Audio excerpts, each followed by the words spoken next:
भगवान नित्य निरामय है। नित्य निरामय माने उनमें कभी कोई रोग नहीं हो सकता, लेकिन ब्रज के भगवान में रोग भी होगा।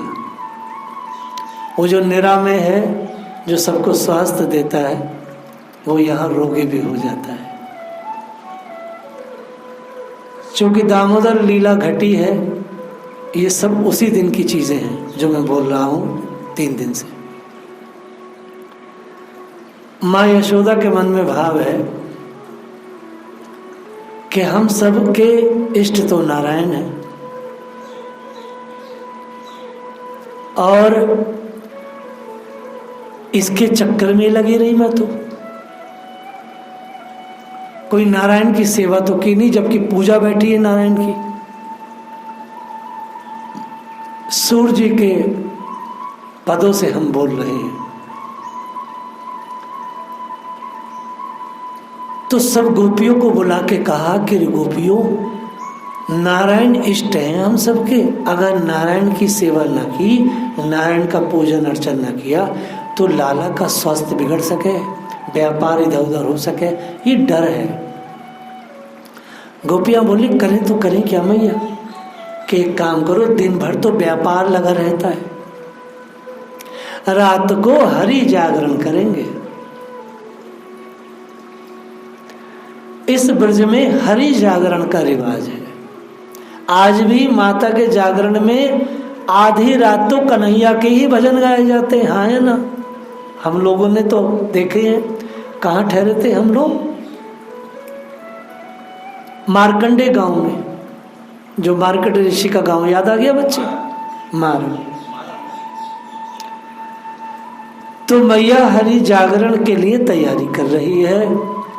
हरि जागरण हो कहाँ? मैया ने कहा जाना कहाँ है? महल के सामने नंद बाबा के महल में ही भगवान का सुंदर मंदिर था। तो वहां ये कथा, वहां ये जागरण का आयोजन हुआ। माँ यशोदा ने गोप सुंदरियों से कहा कि मंदिर में सब इकट्ठा होके आज शाम से लेकर प्रातः ब्रह्म मुहूर्त तक जागरण करना है सखियों। सब ने कहा हाँ मैया। नारायण की उपासना उन ब्रजवासियों के लिए बड़ी भक्ति है। सब रात्रि में भक्ति के लिए बैठ गए। अब स्थिति क्या भई कि यह तो मंदिर है, सामने वह यशोदा कक्ष है जिसमें पालने में भगवान शयन कर रहे हैं। कोटि कोटि से गोपियां परमात्मा से कृष्ण को, जो बालक है, उसको देख रही हैं। मैया झिड़क के कह रही है जाओ मंदिर में बैठ के जागरण आरंभ करो।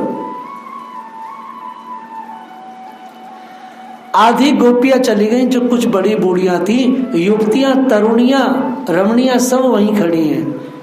लाल जी को एक पल भी हट, उनको बिना निहारे उनको मन नहीं है। आज बड़े मौका मिला हुआ है तो या मारे वो वहीं खड़ी हैं।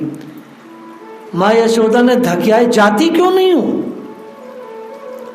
गोपियों के मन में बात है कि इनको छोड़ के कौन जाए नारायण की उपासना करने, लेकिन फिर भी नारायण की उपासना करनी थी। मैया भगा देगी। आज जैसे तैसे नंद भवन के उस महल में रात्रि में गोपियों को ठहरने का दुर्लभ अवसर नारायण की जागरण के लिए मिला है। फिर भी कुछ छुप छुपा के इधर उधर खड़ी हो गई और बाकी सब चली गई। अब जागरण आरंभ हुआ। जागरण आरंभ जो हो रहा है उसमें नारायण का भजन गाए जा रहे हैं। युवतियों को भी वहीं भेज दिया गया। भजन गाते गाते गाते ऐसी चटपटी लगी, ऐसी हृदय में आग लगी भगवान श्याम सुंदर के लिए कि श्री गोपियां नारायण की उपासना भूल गई, नारायण के भजन भूल गई, नारायण का जो भी कुछ मटेरियल था उनके चित्त में वो भूल गई, और वह श्री कृष्ण की बाल लीलाएं गाने लगी जो अभी तक हुई थी। कहते हैं जिसे श्री कृष्ण खींच ले वो कोई कैसे क्या कोई गा सकता है। बहुत देर कान लगाए माँ यशोदा ने कार्य कर रही थी कि क्या कर रही हैं। अरे तुम्हारी मति मारी गई है, यहाँ हरि की जागरण के लिए बैठे थे, ये तुम हमारे लाला के गीत क्यों गा रही हो। गोपियाँ कहती है मैया हमसे नारायण उपासना न हो पाएगी, हमारे कान में जीभ में कण कण में लाल जी भरे पड़े मैया, मुंह से क्या करें यही निकल रहा है, यही सब चीजें निकल रही है मैया।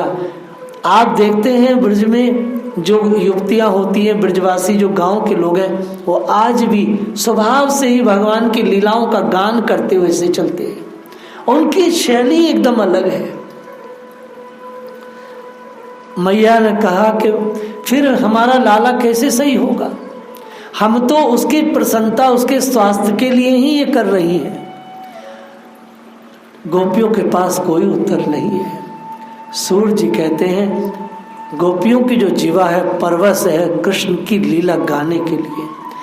हमारे जैसे लोग कितना भी प्रयास करें श्री कृष्ण की कुछ पल लीला गा सकते हैं, और श्री गोपियाँ ऐसी हैं कितना भी प्रयास करें कुछ पल ही जगत की बात कर सकती हैं। स्वभाव से ही उनकी कृष्ण रति है, और कृष्णति कैसे है, जैसी जन्मे हैं, अभी जन्म हुआ है और रति आरंभ हो गई। उनको कोई भक्ति नहीं मिली है साहब, कहीं गौड़ी मठ में जाके वो कहीं मौत हुआ के आए हो, सुरमा परिवार काजल परिवार, नहीं, वो सहज भक्ति है।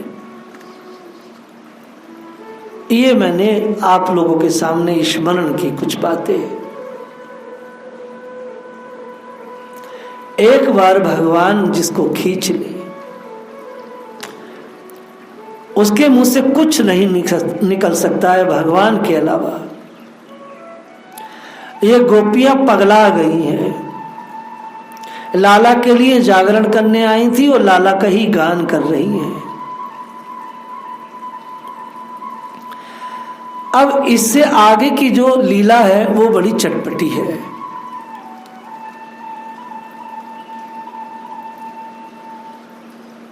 इतनी सुंदर लीला है। फलार्ति धान्यम आदाय ययो सर्वफल प्रदाह और अच्युत धानम कर द्वयम। ये दो पदों पर थोड़ा सा मैं चर्चा करूंगा। अभी आपके सामने मैंने 2 मिनट इसकी आवृत्ति की है। आचार्य सुखदेव ने फल बेचने वाली का वर्णन किया है। एक फल बेचने वाली विक्रणी पर उसकी इतनी सुंदर कथा आचार्य गणों ने अपने अपने तरह से गाई है। फल हम लोग तप करते हैं, यज्ञ करते हैं, हरिनाम करते हैं, स्मरण करते हैं, परिक्रमा करते हैं, भगवान से फल चाहते हैं। और वो अखिल ब्रह्मांड नायक आज एक ब्रज में एक चंडालनी थी फल बेचने वाली, भगवान उसके आगे हाथ करके फल मांग रहे। जो परमात्मा सबको फल देने वाला है, इस ब्रज में वह चंडालनी से फल की याचना करता है। ये भागवत रस पीवतम रसम आलयम है ना विचित्र बात, जो संसार को फल देता है वो इस ब्रज माधुरी में एक चंडालनी से फल कहता है, मैया ला फल दे। और जब उसने फल दे दिए तो उस जगत की ऐसी आत्मा बन गई, वो फल देने वाली बन गई।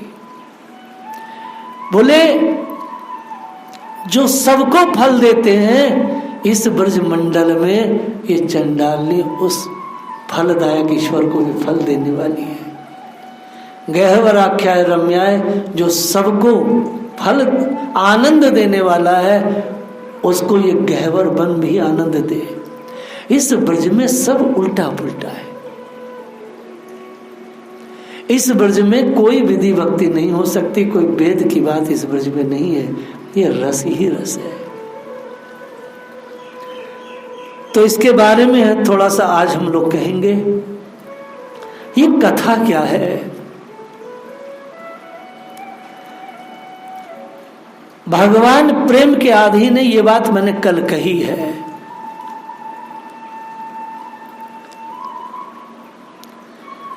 और यहां जितनी भी लीलाएं हैं वो सब की सब प्रेम के अधीन है, प्रेम की परवशता के कारण होती है।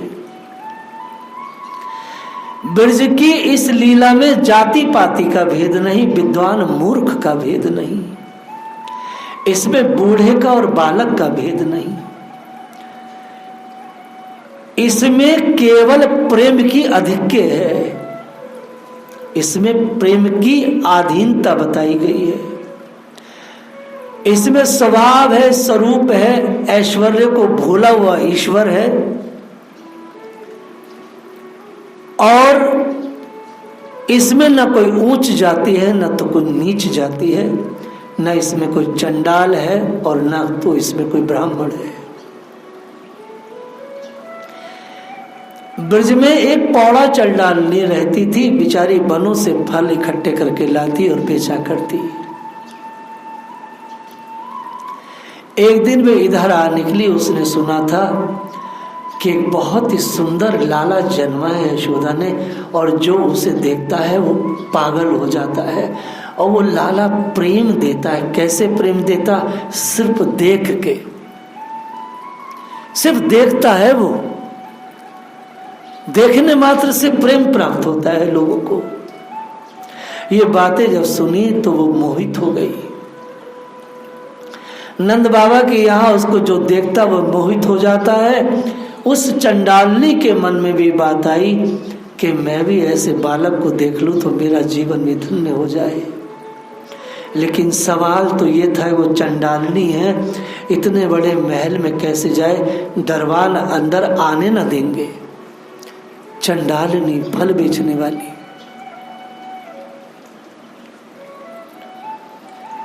तो फिर जब अंदर न जाऊंगी तो दिखेगा कैसे वो बालक?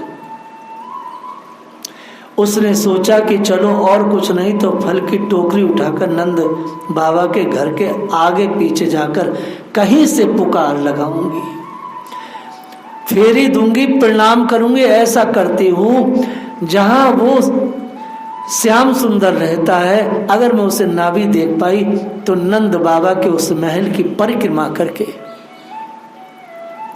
और रज लगा करके आ जाऊंगी। यही तो मेरा काम हो जाए। वो कोई बात ना भैया, ना दिखेंगे तो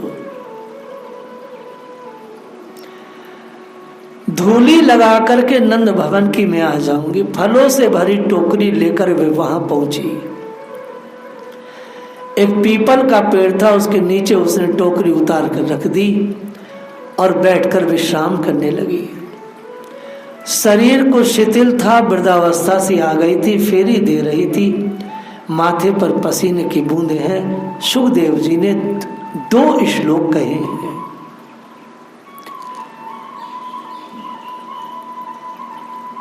महल के पीछे नंद बाबा और खलियान था, वहां पर नए नए धान के ढेर लगे थे। वे धान के ढेरों को देखने लगी। उधर मैया बड़ी सावधान है। जब से तृणाव्रत आया है, मैया के मन में बड़ी चिंता रहती है, लाला का कहीं अनर्थ ना हो जाए। मैया ने कह रखा है लाला आंगन में खेले, सखियों से कह रखा है अगर ये बाहर जाए तो इसे टोक करके अंदर लाओ, इसकी सुरक्षा करना। नंद भवन और वृषभानु भवन दोनों ही भवन में सखियों का पहरा है, यहाँ पहरेदार नहीं है। यहाँ कोई पुरुष पहरेदार नहीं है, यहाँ ग्वारिया नहीं डंडा लिए हुए। इस ब्रज मंडल में सखियों का पहरा है। और सखियां कोई डंडा लिए नहीं खड़ी रहती है, सखियां अपने आप में पूरी शक्ति है, क्योंकि वह सब की सब कृष्ण स्वरूपा है।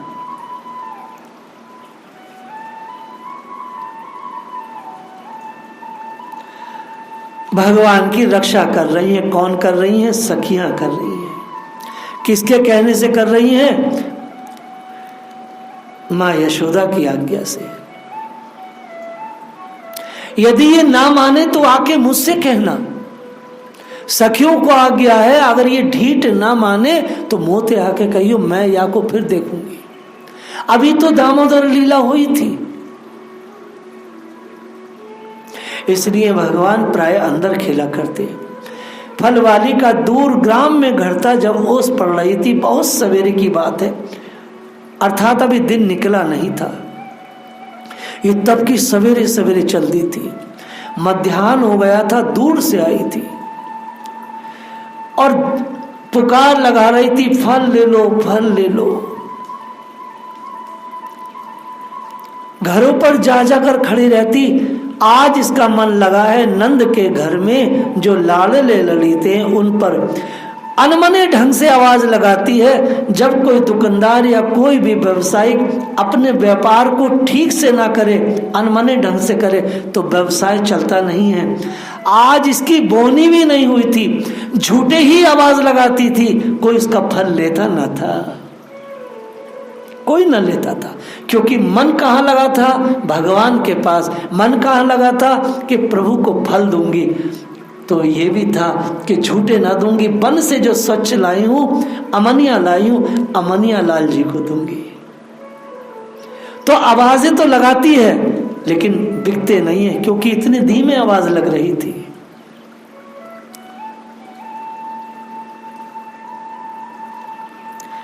आज कोई ग्राहक भी नहीं मिला।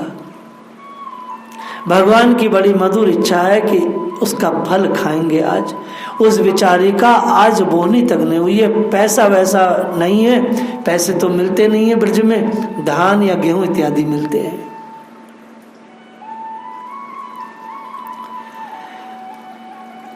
अनंत विश्व के अनंत प्राणी ऋषि मुनि बड़े बड़े देवता फल दान के लिए जिसके सामने हाथ फैलाते हैं, वह अनंत ईश्वर आज इस चंडालनी के सामने फल की याचना करेंगे।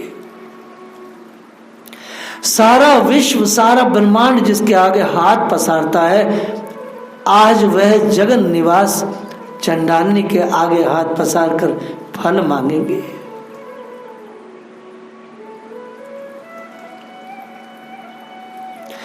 भगवान बाहर जा नहीं सकते हैं और वह अंदर आ नहीं सकती है। भगवान ने उसकी करुण पुकार को सुन लिया।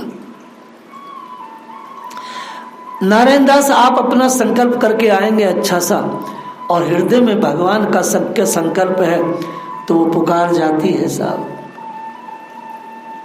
कोई रोकने वाला नहीं है।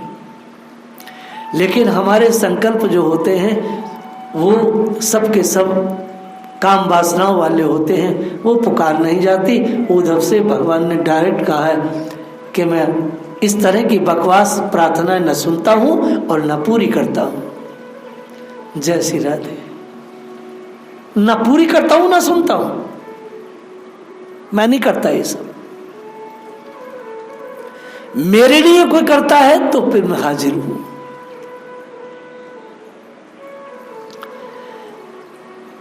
अब भगवान खेल रहे हैं धान बना में मिटा में क्या खेल रहे हैं? जो धान का ढेर था प्रभु वहीं खेल रहे हैं।